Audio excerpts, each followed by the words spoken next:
Gálatas, capítulo 2.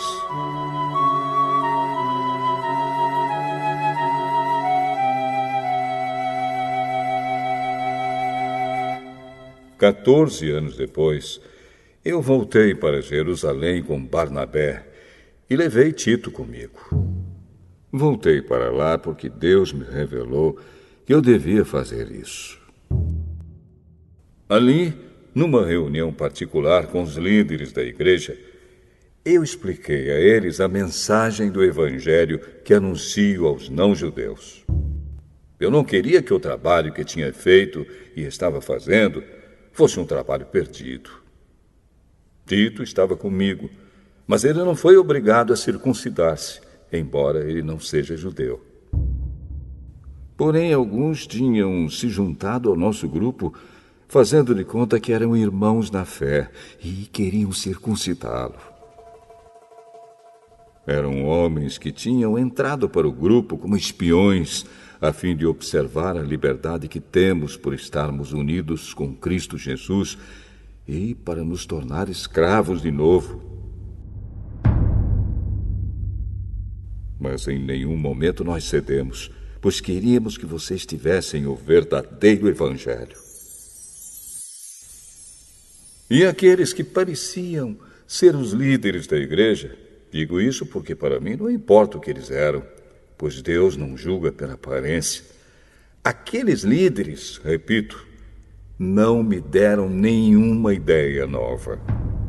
Pelo contrário, eles viram que Deus me tinha dado a responsabilidade de anunciar o Evangelho aos não-judeus, assim como tinha dado a Pedro a responsabilidade de anunciá-lo aos judeus.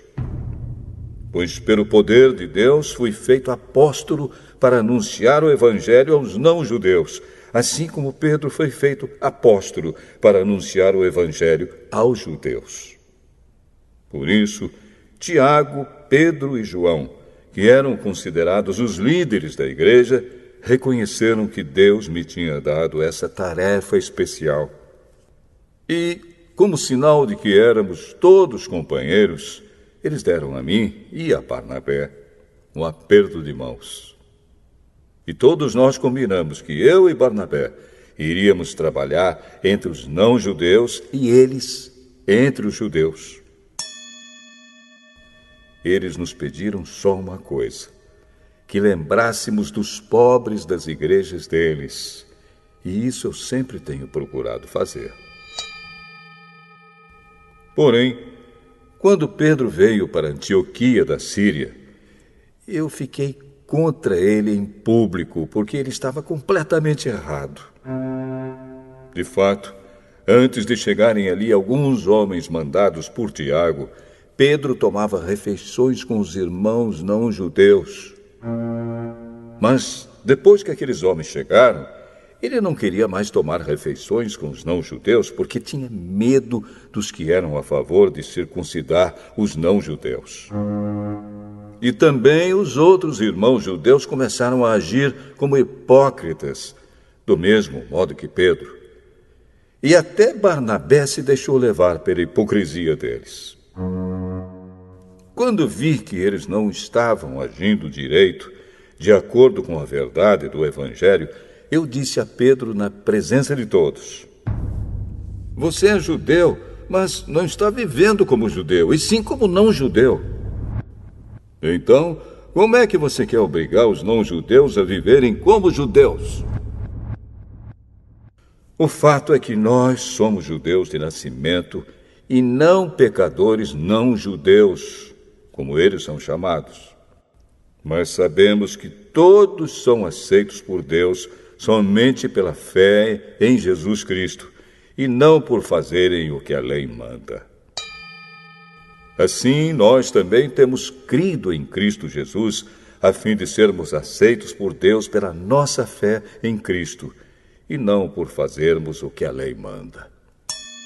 Pois ninguém é aceito por Deus por fazer o que a lei manda. Ao procurarmos ser aceitos por Deus por estarmos unidos com Cristo, fica claro que somos pecadores como os não-judeus. Mas será que isso quer dizer que Cristo trabalha em favor do pecado? Claro que não. Se eu, depois de ter destruído a lei, começar a construí-la de novo como meio de ser aceito por Deus, aí sim fica claro que eu havia quebrado a lei.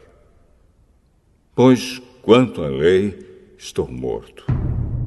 Morto pela própria lei, a fim de viver para Deus.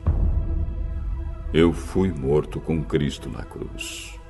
Assim já não sou eu quem vive, mas Cristo é quem vive em mim. E esta vida que vivo agora, eu a vivo pela fé no Filho de Deus, que me amou e se deu a si mesmo por mim. Eu me recuso a rejeitar a graça de Deus, pois se é por meio da lei que as pessoas são aceitas por Deus, então a morte de Cristo não adiantou nada.